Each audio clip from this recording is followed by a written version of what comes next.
Donc pour ce 68e, 69e déjà, au mode aujourd'hui, on va démarrer avec la mobilité active et on va travailler d'abord en prior lat stretch. Donc regardez bien la vidéo pour être sûr que ce soit bien réalisé. Prenez le temps de bouger de gauche à droite tranquillement et vous allez faire ça 2 fois 1 minute. Prenez une bonne minute de pause entre les deux séries histoire de vous délier un petit peu les muscles et recommencer cet exercice. Ensuite, 10 long inchworm où là aussi le but ça va être d'aller de plus en plus loin au fur et à mesure des 10 répétitions. Regardez bien la vidéo pour être sûr de le faire correctement. Ça ne sert à rien non plus d'aller trop loin et de risquer de se blesser. Ça reste du warm-up. On est quand même froid quand on le fait. Donc profitez des 10 répétitions pour aller de plus en plus loin et gagner en amplitude sur ce mouvement. 1 minute en side to side en passant de gauche à droite et 20 stretch push-up où vous n'hésiterez pas de faire une petite pause en haut de la position histoire d'étirer encore une fois au maximum. Alors ensuite, dans la session de force, on aura des pull-ups en supination et des dips. Ça dépend un petit peu du matériel que vous aurez. Encore une fois, regardez bien les deux vidéos. Les vidéos de pull-up, vous allez avoir plusieurs variations qui sont possibles d'effectuer à la maison, soit avec une table, soit avec un bâton et 2 chaises. Et regardez aussi les dips si vous avez plusieurs variations là aussi, entre 2 chaises, entre 2 tables, plusieurs moyens d'y arriver avec 3 chaises, juste 2 chaises. Comment les rendre plus faciles ou les rendre plus difficiles, ça va être à vous de voir. Mais n'hésitez pas à regarder ces vidéos si vous n'avez pas d'idée ou vous n'êtes pas sûr de comment bien les réaliser. Toutes les minutes 30 pendant 12 minutes, on va travailler sur un exercice. Première minute 30 entre 6 et 10 supinated pull-up, donc avec une prise en supination. Et la deuxième minute 30 entre 6 et 10 dips, soit entre 2 chaises, soit entre peu importe ce que ça peut être, mais en tout cas du travail de dips. 1, 2, vous pouvez toujours avoir un nombre entre 6 et 10. Vous n'êtes pas du tout ici obligé de garder le même nombre. Plus ça deviendra dur et plus vous allez pouvoir peut-être baisser en termes de nombre de répétitions. C'est à vous de voir. Mais si vous êtes trop à l'aise avec le mouvement et que pour vous 10 reps c'est trop facile, vous allez pouvoir soit vous lester, si vous possédez un gilet lesté, c'est très bien, soit avec un poids que vous pourrez mettre entre vos jambes ou sur vos hanches si vous faites du row, mais ça c'est quand même déjà un petit peu plus compliqué. C'est un petit peu à vous de voir ce que vous êtes capable de faire. Si vous ne savez pas vous laisser, vous allez pouvoir rajouter un tempo dans l'exercice qui va le rendre tout de suite beaucoup plus compliqué. Par exemple sur les pull-ups, on peut rajouter un tempo de 2-0, 2-0, c'est-à-dire que vous descendez en 2 secondes, aucune seconde de pause en bas dans l'extension complète du bras et vous remontez en 2 secondes. Ça vous donne un mouvement constant mais assez lent qui rend évidemment 10 reps beaucoup plus compliqué.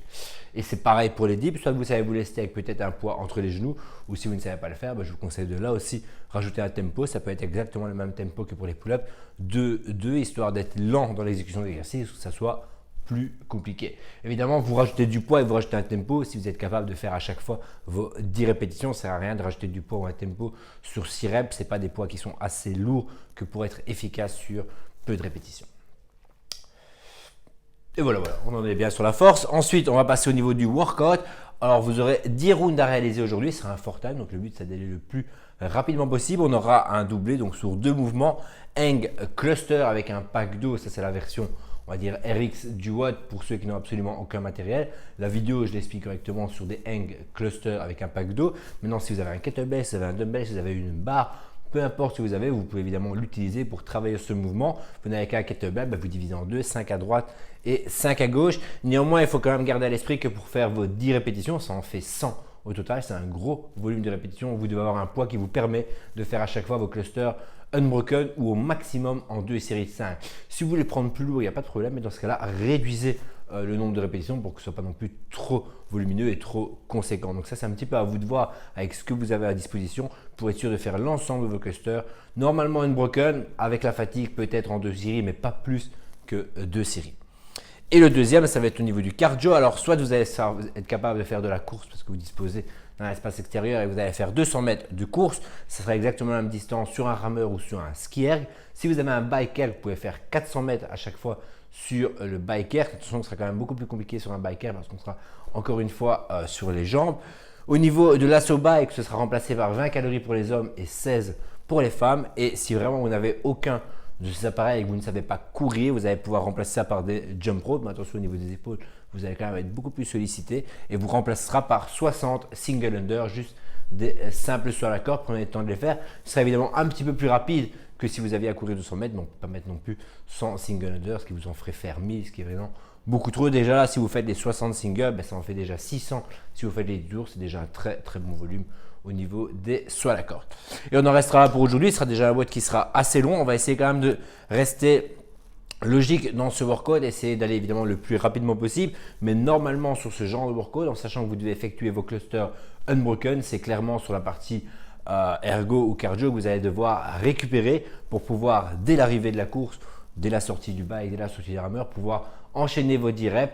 Dès que vous les déposez, repartir courir. Normalement, c'est un workout sur lequel vous ne vous arrêtez jamais. À vous de gérer votre pacing, votre rythme sur la course ou sur le rameur afin de pouvoir récupérer tout en avançant quand même. Donc, ça sert absolument à rien de taper des sprints exagérés si ensuite vous devez prendre 20 à 30 secondes de pause parce que votre cœur est monté beaucoup trop haut. Le cluster reste un exercice quand même compliqué. On utilise l'ensemble du corps et ça vous fait évidemment monter le cardio.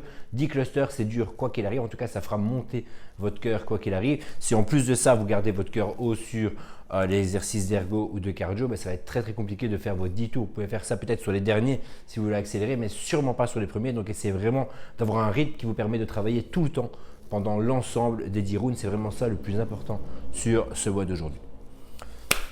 Et on en restera là pour aujourd'hui. Ce sera très bien. On se reverra demain pour la session de vendredi, déjà le 70e au WOD.